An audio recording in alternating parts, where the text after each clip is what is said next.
Tu es venu ce matin et tu n'imagines pas encore que tu vas quitter ce lieu soutenu, libéré par la révélation de Dieu. Amen. Il y a dans la révélation de la parole de Dieu ta guérison. Il s'y trouve ta restauration. Amen. En 1990, après avoir passé 27 ans dans une geôle, Nelson Mandela fait l'expérience extraordinaire de sa libération.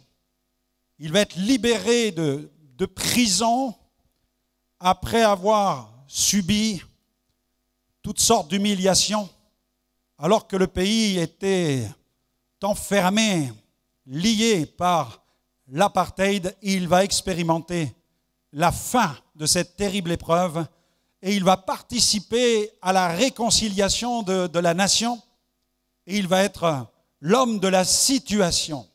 Pouvez-vous imaginer un homme enfermé pendant 27 années qui, lorsqu'il sort, devient en quelque sorte l'homme providentiel qui va contribuer à la guérison de la nation, à sa restauration. Il va mettre la nation sur le chemin de la réconciliation. Et lorsqu'il va être élu président, dans le cadre d'une grande cérémonie, il va mettre le point d'honneur au fait d'inviter plusieurs de ceux qui avaient la charge de le surveiller quand il était en prison, et il les a reçus lors de cette cérémonie comme des invités de marque et des invités d'honneur pour témoigner de sa sincérité dans le domaine du pardon et de la réconciliation. Gloire à Dieu, gloire à Dieu. Il est l'auteur de cette déclaration magnifique que je vous invite à saisir ce matin. Le pardon libère l'âme et fait disparaître la peur. Le pardon libère l'âme et fait disparaître la peur. Quelqu'un a déclaré, quand tu choisis de pardonner à ceux qui t'ont blessé, tu supprimes le pouvoir qu'ils ont sur toi. Quand tu choisis de pardonner à ceux qui t'ont blessé, tu supprimes le pouvoir qu'ils ont sur toi. C'est pourquoi j'imagine qu'en cet instant même, pendant que je prononce ces paroles, dans ton esprit défile le visage des personnes qui ont nui à ta vie. Mais la parole de Dieu te donne les clés de ta guérison, les clés de ta restauration. Premier point ce matin, il nous faut pardonner car il y a une puissance libératrice dans le pardon. La Bible, c'est le livre qui exalte la réconciliation avec Dieu. Et elle décrit de façon incroyable, de façon merveilleuse, la puissance de notre délivrance. Elle se trouve dans le sacrifice de Jésus à la croix. Il y a plus de 2000 ans, Jésus a donné sa vie pour nos péchés à la croix. Il s'est offert pour nous. Lui, le juste, a donné sa vie pour des injustes. Amen. Et quiconque s'approche du tout accompli de la croix peut recevoir cette assurance d'être complètement pardonné de tous ses péchés. Amen. Quel qu'il soit, quelle que soit la nature de ses péchés. Dans le regard de Dieu, Jésus pardonne tous les péchés. C'est vrai que pour certains, il y a une échelle de graduation en matière de péché. Il y a une différence entre voler une cerise sur un étalage et tirer sur son voisin et le tuer. On est d'accord. Il y a différentes graduations en matière de péché. Mais en ce qui concerne le sacrifice de Jésus, il est mort pour nous purifier de tout péché, quel qu'il soit. Amen.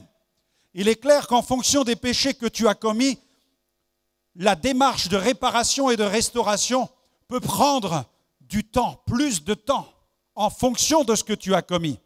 Mais en ce qui concerne ce que Jésus a accompli, le pardon qu'il te donne est un pardon total, instantané et complet concernant tous les péchés que tu as pu faire. Amen.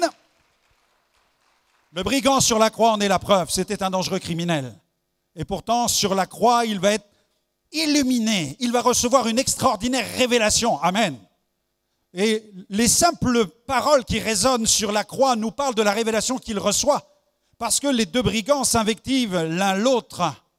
puisque Jésus vient de déclarer « Père, pardonne-leur, car ils ne savent ce qu'ils font ». Et l'un des brigands se met à injurier Jésus pendant que l'autre est atteint dans son âme par la parole qu'il vient d'entendre.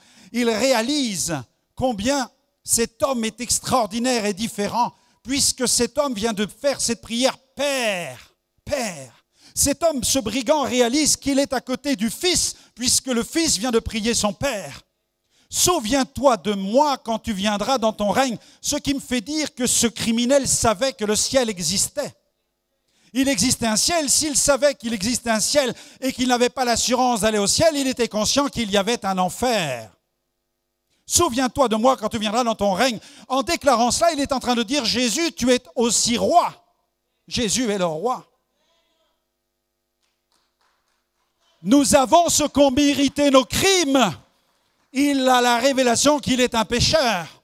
Mais lui, qu'a-t-il fait? Il a la révélation que Jésus est parfait. Amen.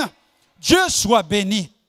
La mort de Jésus sur la croix est le seul remède à tes péchés. Il n'y en a point d'autre sur la terre. C'est le sang de Jésus qui peut parfaitement te laver parce que Jésus est venu sans péché sur la planète. Il a vécu sans péché tout au long de sa vie et il est mort pour les péchés. Et il est ressuscité parce que le Père n'a vu en lui aucun péché. Son sacrifice est parfait, il a été agréé. Est-ce que vous pouvez pousser des cris de joie ou j'explose sur l'estrade? Alléluia! Dieu soit béni pour le sacrifice de Jésus. La puissance du pardon. Nos péchés peuvent être pardonnés. Dans les Saintes Écritures, le mot pardon revêt plusieurs sens. Vous avez ce terme aphéimi, qui nous parle d'éloigner de. Dieu nous pardonne. Il éloigne de nous. Il efface. Il libère. Il affranchit. Vous avez aussi le terme katharizo qui nous parle de purifier, purger, rendre propre. Dikaioun qui nous parle de justifier, être vu juste ou innocent. Katalasso qui nous parle de réconciliation, de rétablir les relations entre Dieu et l'humain. Dieu nous voit juste. Dieu nous voit juste. Attention, Dieu n'est pas en train de dire « Je viens de pardonner les péchés de cet homme ou de cette femme, et en fait, ce qu'elle a fait n'est pas grave. » Non. C'est tellement grave qu'il a donné Jésus. Le niveau de gravité de tes péchés est à la mesure de la perfection de celui qui est mort sur la croix. Tu étais parfaitement pécheur. Irrécupérable, voué à l'enfer. C'est pourquoi seul Jésus pouvait mourir pour toi. Il nous déclare juste.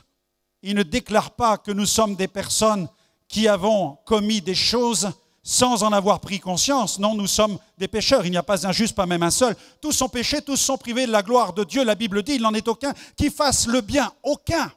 Dieu a enfermé tous les hommes dans la désobéissance afin de faire miséricorde à tous. Nous avons là la puissance de la justification par le pardon de Christ, c'est-à-dire que le Père nous voit juste. Pourquoi? Parce qu'il nous regarde maintenant au travers du sang de Jésus. Amen.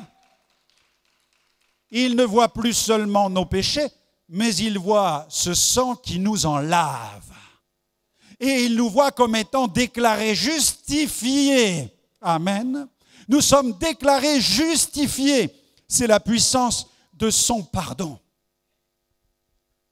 Au cours de l'année 2000, à Amsterdam, aux Pays-Bas, il y a eu un événement extraordinaire, une convention évangélique mondiale organisée par l'évangéliste Billy Graham.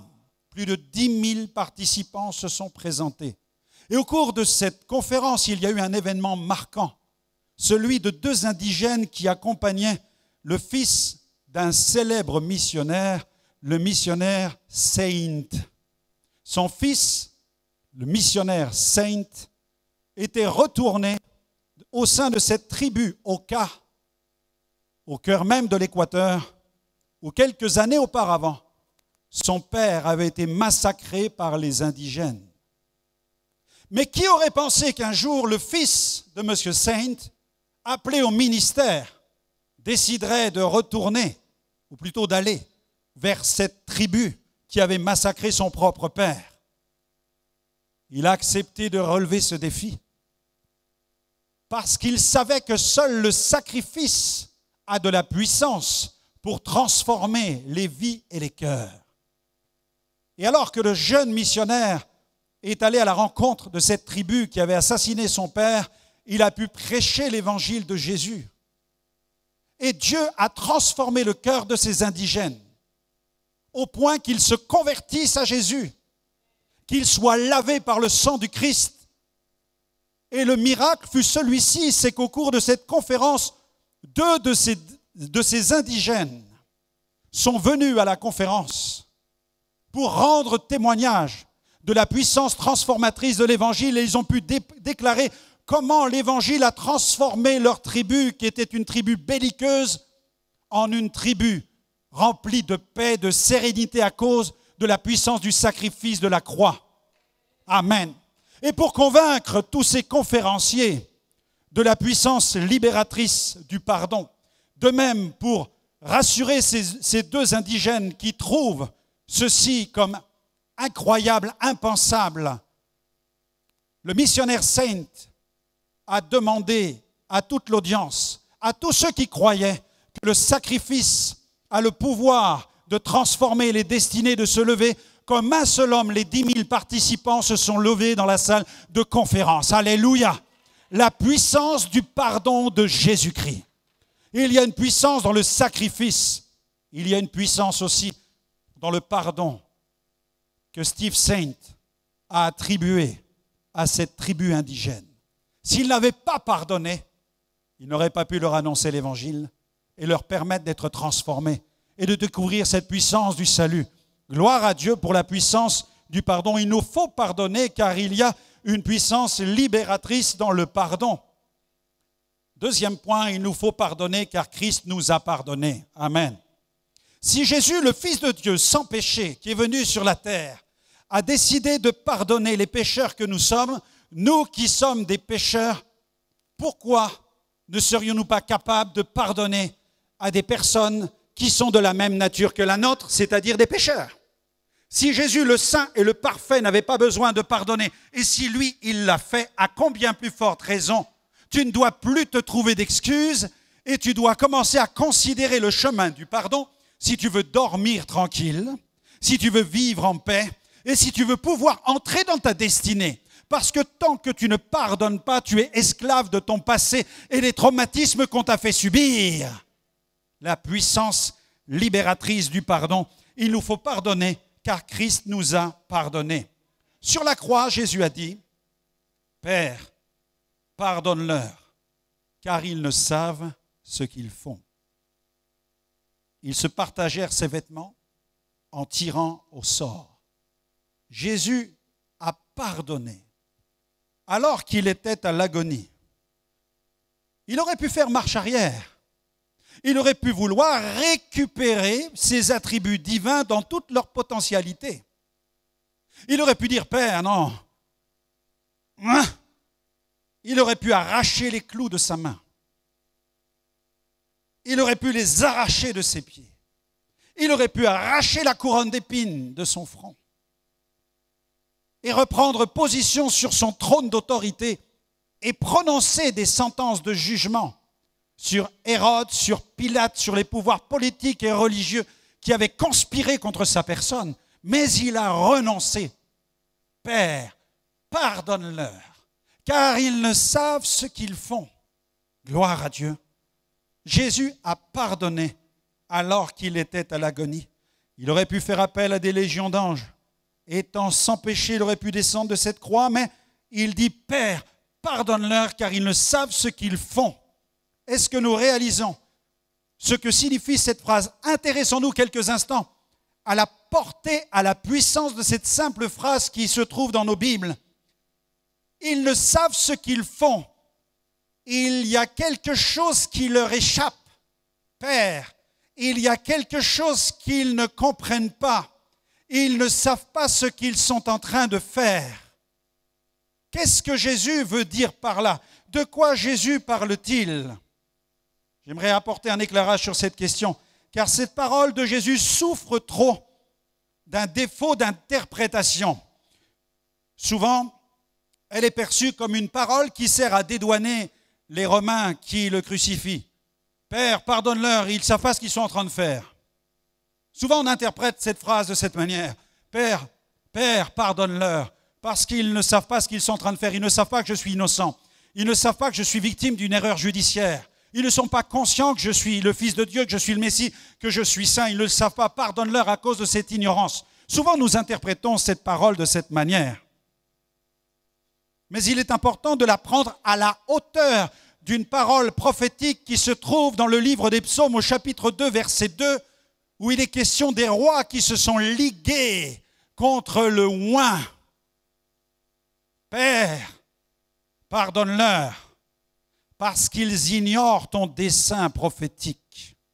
Ils ne savent pas quel est ce dessein prophétique que tu as posé sur ma destinée. Ils l'ignorent. Voilà le sens de cette parole. D'ailleurs, Luc, l'auteur des Actes des Apôtres, ne manque pas de l'écrire. Vous savez, lorsque les apôtres sont libérés de prison, qu'ils sont relâchés, ils retrouvent les croyants dans cette réunion de prière et ils combattent, réclamant que Dieu accompagne les serviteurs de Dieu et que leur imposition des mains soit accompagnée de signes de miracles et de prodiges. Quand Luc rédige ce chapitre 2, il ne manque pas d'intégrer à l'intérieur le psaume 2, verset 2. Et il nous donne toute la dimension prophétique du sacrifice de Jésus. Père, pardonne-leur, car ils n'ont pas conscience de ton dessein prophétique. Ils ne savent pas à quoi ils sont en train de participer. Amen. Gloire à Dieu. Que dit le texte dans Acte 4 cette fois-ci? Acte 4, versets 23 à 28. Après avoir été relâchés, les apôtres allèrent vers les leurs et ils racontèrent tout ce que les principaux sacrificateurs et les anciens leur avaient dit. Lorsqu'ils l'eurent entendu, ils élevèrent la voix tous ensemble et ils dirent, Seigneur, alors vous avez vu, ils élèvent la voix tous ensemble et quelqu'un leur a dit, on va déclarer le psaume 2, verset 2. Amen. Gloire à Dieu. Seigneur, toi qui as fait le ciel et la terre, la mer et tout ce qui s'y trouve, c'est toi qui as dit par le Saint-Esprit, par la bouche de notre Père, ton serviteur David, les rois de la terre se sont soulevés et les princes se sont ligués contre le Seigneur et contre son oint. En effet, contre ton saint serviteur Jésus que tu as oint, Hérode et Ponce Pilate se sont ligués dans cette ville avec les nations et avec les peuples d'Israël, les tribus en Israël. Regardez ce que dit la Bible. Alléluia. Regardez ce que dit la parole de Dieu. Pour faire, amen, pour faire tout ce que ta main et ton conseil avaient arrêté d'avance. C'est extraordinairement prophétique. Amen. Amen. Gloire à Dieu. Ce passage est explicite et il souligne la grandeur du dessein divin. Amen. Nous devons en fait bien comprendre qu'en sacrifiant Jésus, Hérode et Pilate participèrent à un dessein glorieux, celui de la rédemption, un dessein qui les dépassait. Ils n'ont pas gagné en crucifiant Jésus. Ils l'ont fait gagner. Amen. Amen, amen, amen. Jésus savait depuis toujours, et il l'a même prophétisé à ses disciples, il faut que le Fils de l'homme meure et qu'il ressuscite quand? Le 3e jour. Jésus connaissait les prophéties à son sujet tout au long de sa vie terrestre et de son ministère terrestre. Il portait en lui-même ce dépôt prophétique et il savait qu'un jour ou un autre, il serait crucifié pour les péchés de l'humanité. Il savait qu'il souffrirait atrocement, car c'est par son esprit que par leur bouche, les prophètes de l'Ancien Testament ont prophétisé les prophéties le concernant et concernant son sacrifice. Alléluia! Mes amis, la mort de Jésus n'est pas un accident. La mort de Jésus n'est pas la défaite d'une religion qui s'appellerait le christianisme. L'apôtre Paul déclare que l'évangile, c'est la puissance de Dieu pour le salut de quiconque croit. Amen! Alléluia! Dieu soit béni. Dieu soit béni. Mes amis, quel que soit... Alors maintenant, je reviens vers vous. Je fais pirouette dans l'autre sens. Je reviens vers vous parce que là, ça vous concerne. Mes amis, alors, vous qui avez des problèmes avec certaines personnes qui vous causent des injustices, est-ce qu'il y en a dans la salle? Levez votre main. Oui, il y a quelques candidats. Quelques candidats à ma prédication ce matin. Amen. Gloire à Dieu. Amen, amen, amen. Il faut du courage pour lever sa main en disant, j'ai des problèmes avec des injustices. Si tu sais les gérer avec la grâce, gloire à Dieu. Mais si elles te nuisent, voilà la clé que je t'apporte ce matin.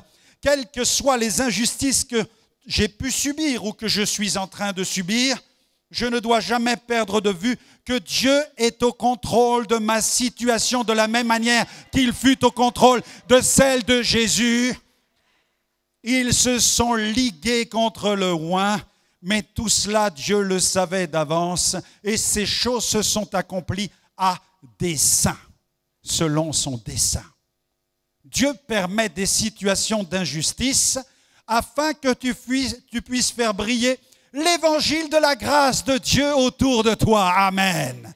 Amen. N'est-ce pas merveilleux? Dieu est au contrôle. Quelques versets, vous pouvez les noter maintenant.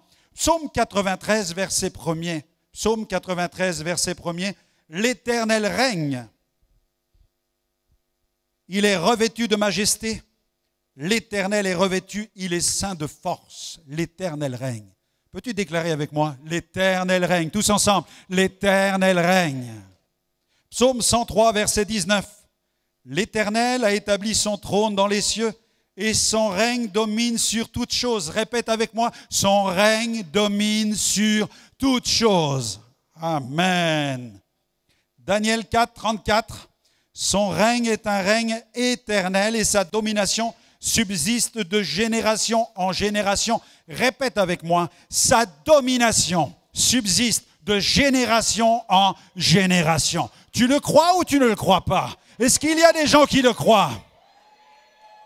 Alors remets la situation entre les mains du Seigneur. Ésaïe chapitre 6, verset 1er. Je vis le Seigneur assis sur un trône très élevé et les pans de sa robe remplissaient le temple. Répète avec moi, le Seigneur est assis sur un trône très élevé. Amen. Alléluia. 1 Chronique 29, versets 11 à 12. À toi, Éternel, appartiennent la grandeur et la force et la gloire, l'éclat et la majesté. Car tout ce qui est dans les cieux et sur la terre t'appartient. À toi, Éternel, le règne, car tu t'élèves souverainement au-dessus de tout. Répète avec moi. Éternel, tu t'élèves souverainement au-dessus de tout. Amen. Amen. Notez bien ce passage, il est vraiment catégorique. Dieu est au contrôle. À cette époque, ce sont les rois les plus puissants, les grands de ce monde, les puissances les plus élevées, les puissances terrestres, les plus éminentes qui se sont élevées contre Jésus, contre le Fils de Dieu. Mais elles ont accompli le martyre de Jésus sans avoir conscience du dessein divin, de ce que Dieu était en train d'accomplir. Ainsi, la mort de Jésus est vraiment une puissance, car ils ne savent pas ce qu'ils font. Ils n'ont pas compris ce qu'ils sont en train de faire. Mais en pardonnant, Jésus fait quelque chose de puissant. Père, pardonne-leur, car ils ne savent ce qu'ils font. Il y a là, bien-aimés, quelque chose de puissant, parce que Jésus, à ce moment-là, quand il prononce, quand il proclame cette parole, n'enferme ni les Juifs, ni les Romains, ni personne dans une promesse de sentence et de malédiction. Ce qui est extraordinaire. Alors qu'à l'origine, dans la religion même chrétienne, s'est élevée contre les Juifs en les accusant d'être déicides, d'être les tueurs de Dieu. Voilà pourquoi il y a eu les croisades.